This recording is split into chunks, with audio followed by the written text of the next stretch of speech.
कल एक प्रभारी जी है, इनके आए हैं, नए नए प्रभारी जी आए हैं, उनका एक वीडियो मैं सुन रहा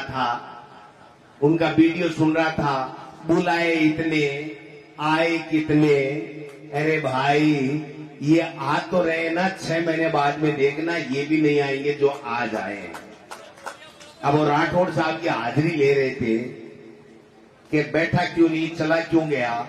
आप बताओ, नेता प्रतिपक्ष थे और पहले उनको एमपी की टिकट नहीं दी, और एमपी की टिकट के बाद में आपने 2 साल की राज्यसभा की मांगी थी, वो भी नहीं दी, और अब आप चाहते हो बेइज्जती करा के सामने घुटने के बल नीचे बैठ जाए दरी के ऊपर।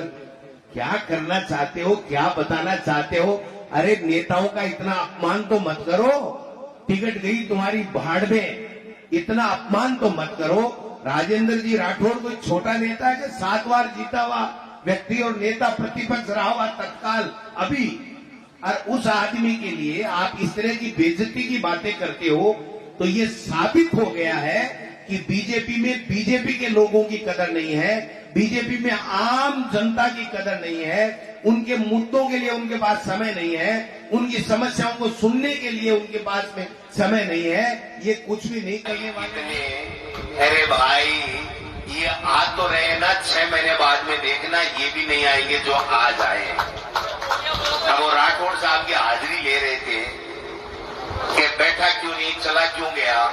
आप बताओ, नेता प्रतिपक्ष थे और पहले उनको एमपी की टिकट नहीं दी, और एमपी की टिकट के बाद में आपने 2 साल की राज्यसभा की मांगी थी, वो भी नहीं दी, और अब आप चाहते हो बेइज्जती करा के सामने घुटने के बल नीचे बैठ जाए दरी के ऊपर।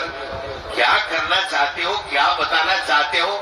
अरे नेताओं का इतना अपमान तो मत करो, टिकट गई तुम्हारी भाड़ में, इतना अपमान तो मत करो। राजेंद्र जी राठौड़ कोई छोटा नेता है कि 7 बार जीता हुआ व्यक्ति और नेता प्रतिपक्ष रहा हुआ तत्काल अभी, और उस आदमी के लिए आप इस तरह की बेइज्जती की बातें करते हो, तो ये साबित हो गया है कि बीजेपी में बीजेपी के लोगों की कदर नहीं है, बीजेपी में आम जनता की कदर नहीं है, उनके मुद्दों के लिए उनके पास समय नहीं है, उनकी समस्याओं को सुनने के लिए उनके पास में समय नहीं है, ये कुछ भी नहीं करने वाले हैं। ये ताश की पत्तों की तरह ये जो कांच का महल होता है ना, उसको एक कंकर मारो ये बिखर जाएगा।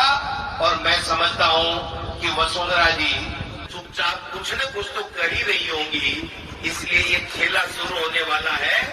मुख्यमंत्री जी समझ जाओ, ये मुरली वाला तो ठीक है, यहां तक ले आया मानते हैं, लेकिन अब काम करना पड़ेगा। सब काम मुरली वाला नहीं करेगा, आपको करना पड़ेगा, वरना आपकी गद्दी पे कोई दूसरा आकर के बैठेगा। ये बात मैं कहना चाहता हूं। इसलिए भाइयों, ध्यान रहो, जब भी हम लोग जिलों में, ब्लॉकों में, जब भी हम आह्वान करें, पूरे जोश के साथ में, कोई किसी को डरने की